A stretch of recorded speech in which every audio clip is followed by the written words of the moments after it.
అసలు వాళ్ళెవరో కూడా తెలియకుండా వాళ్ళ ఇంటికి సత్యనారాయణ వ్రతం పూజకెళ్తే ఎలా ఉంటది? మీరెప్పుడైనా అలా వెళ్లారా? మేము రీసెంట్‌గా అలా ఒకరి ఇంటికైతే వెళ్ళాము. అక్కడ పూజ ఎలా జరిగిందో ఈ వీడియోలో చూద్దాం. Hi! Welcome to my channel Roja sparks. మీరు గనక ఈ వీడియోని ఫస్ట్ టైమ్ చూస్తున్నట్లయితే please do consider subscribing my channel. ఒక ర్యాండమ్ డే ఏమైనా ఈవెంట్స్ ఉన్నాయా అని సెర్చ్ చేస్తుంటే మాకు నెట్‌లో అయితే ఒకరి హౌస్‌లో సత్యనారాయణ వ్రతం పూజ జరుగుతుంది అని ఒక లింక్ అయితే పెట్టిండ్రు. మేము అందులో ఎన్రోల్ అయినాము. ఎన్రోల్ అయితే ఇంకా వాళ్ళు మమ్మల్ని ఇన్వైట్ అయితే చేసిండ్రు వాళ్ళ ఇంటికి రమ్మని సత్యనారాయణ వ్రతం పూజకి. ఈవినింగ్ 4:30కి అట్లా పూజ స్టార్ట్ అయిద్ది అని అంటే మేము ప్రసాదం కోసం పులిహోర అయితే ప్రిపేర్ చేసేసుకొని 2:30కి స్టార్ట్ అయిపోయినాము. జర్నీకి 2.5 అవర్స్ టైం అయితే పట్టింది మాకు. వెళ్ళే దారిలో కింగ్ సూపర్‌లో కొబ్బరికాయ అయితే తీసుకొని వెళ్ళినాము.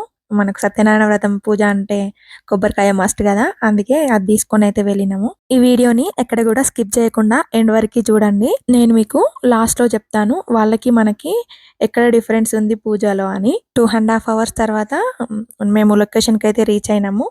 వాళ్ళు వచ్చి మమ్మల్ని రిసీవ్ చేసుకున్నారు. మేము వెళ్ళింది ఒక నేపాలీ ఫ్యామిలీ వాళ్ళ ఇంటికి. నేపాల్లో 100% పీపుల్ హిందూసే ఉంటారు కదా. నాకు వాళ్ళ ఇంటికి వెళ్ళేంత వరకు తెలీదు వాళ్ళు నేపాలీస్ అని. నేను అమెరికన్స్ ఏమో అనుకున్నా.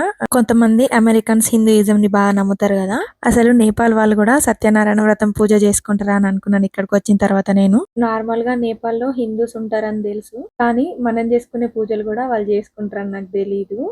వీళ్ళ ఇంటికి వచ్చాకనే తెలిసింది నాకు కూడా. ఇంకా మేము వచ్చేసరికి పూజకి ముందు ప్రిపరేషన్స్ ఉంటాయి కదా, ఇంకా అవైతే చేసేసుకుంటున్నారు వాళ్ళు. ఒక 1/2 అవర్ వెయిట్ చేసిన తర్వాత పూజ స్టార్ట్ అయింది. మీకు వీడియో మధ్యలో బ్లర్ ఎఫెక్ట్స్ అయితే కనిపిస్తాయి, టీవీ కనబడకూడదు అని నేనే పెట్టిన. పూజ స్టార్ట్ అయింది. ఆ ప్రీస్ట్ ఉంటాడు కదా, ఎంత బాగా ఎక్స్ప్లెనేషన్ ఇచ్చాడో చూడండి పూజకి.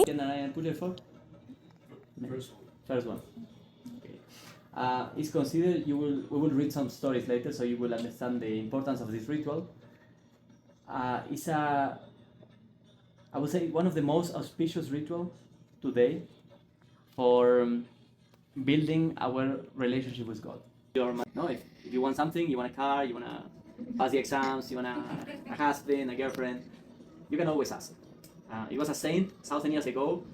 A disciple asked him, why God fulfilled all the material desires of people, even if these material push them away from God, because the attachment to the material world. And the saint Ramanuja answered, if God will not fulfill their material desire, people will become atheists. So God, for their own sake, yes, he also fulfilled material desires with the aim that at some point we will understand that the material us. And it's better to కొద్దిసేపు దేవుడి కీర్తనలు ఉంటాయి కదా, అవైతే పాడించిండు. ఇక్కడ పూజ చేసేది ఎవరా అని చూస్తే అమెరికన్ ఉన్నాడు. నేను ఇండియన్ ప్రీస్ట్ ఏమో అనుకున్నాను, కానీ కాదు, అమెరికన్ అతనే పూజ చేసిండు. ఇద్దరు కలిసి పూజ చేసిరు మొత్తం. దాని తర్వాత సత్యనారాయణ వ్రతం కథలు ఉంటాయి కదా, అవైతే స్టార్ట్ అయినాయి. మనం నార్మల్గా తెలుగులో చదువుతాము, కానీ ఇక్కడ ఇంగ్లీష్లో చదివిండ్రు, అంతే డిఫరెన్స్. మిగతాదంతా సేమ్. అక్కడ కథలు మాత్రము ప్రీస్ట్ చదువుతాడు కదా, కానీ ఇక్కడ కథలు ఒక్కొక్కరితోని ఒక్కొక్క కథ అయితే చదివిపించిండు ప్రీస్ట్ మాతోనే. రిచువల్స్ అన్నీ same as it is follow అయ్యారు, కాకపోతే మన దగ్గర స్టోరీస్ తెలుగులో చెప్తారు, ఇక్కడ ఇంగ్లీష్లో చెప్పిర్రు. స్టోరీస్ మాత్రం యాజ్ ఇట్ ఈస్ సేమ్ అవే ఉన్నాయి. ప్రీస్ట్ మాత్రం చాలా బాగా చెప్పిండు పూజ ప్రత్యేకత ఏంటి అని. ఇట్లాంటివి చూస్తేనే నాకు అనిపిస్తుంది ఇంకా రెస్పెక్ట్ పెరుగుతుంది హిందూయిజం మీద. ఒక అమెరికన్ అయి ఉండి హిందూయిజం మీద అంత నమ్మకం పెంచుకున్నాడంటే చాలా గ్రేట్. అసలు నమ్మకం ఒకటే కాదు, ఆ పద్ధతులు అన్ని నేర్చుకున్నాడు చూడు, ఇంకా సూపర్ అనిపించింది నాకైతే. ఇక్కడ డిఫరెన్సెస్ ఏంటి అంటే 2 గమనించిన నేను. అవి మన దగ్గర పీఠం వేసి సత్యనారాయణ వ్రతం పూజ చేస్తారు, ఇంకా కొబ్బరికాయలు కొడతారు. కానీ ఇక్కడ ఈ పూజ మొత్తంలో ఒక్క కొబ్బరికాయ కూడా కొట్టలేదు వాళ్ళు. ఇంకా మిగతా ప్రాసెస్ అంతా సేమ్ ఉంది, మనలానే చేసుకున్నారు వాళ్ళు కూడా. గణపతి పూజ కథ ప్రారంభము అన్నీ చాలా బాగా చేసిండ్రు.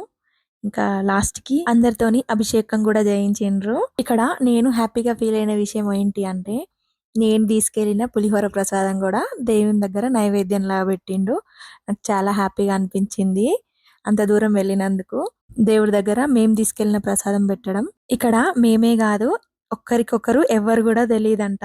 కానీ అందరూ చాలా బాగా మాట్లాడిండ్రు మాతో పాటు. ఇంకా తర్వాత ప్రసాదం అయితే తిని మేము స్టార్ట్ అయిపోయినాం. చూసారుగా ఈ డిఫరెంట్ టైప్ ఆఫ్ ఎక్స్పీరియన్స్ని. మీకు ఎలా అనిపించింది కామెంట్స్లో చెప్పండి.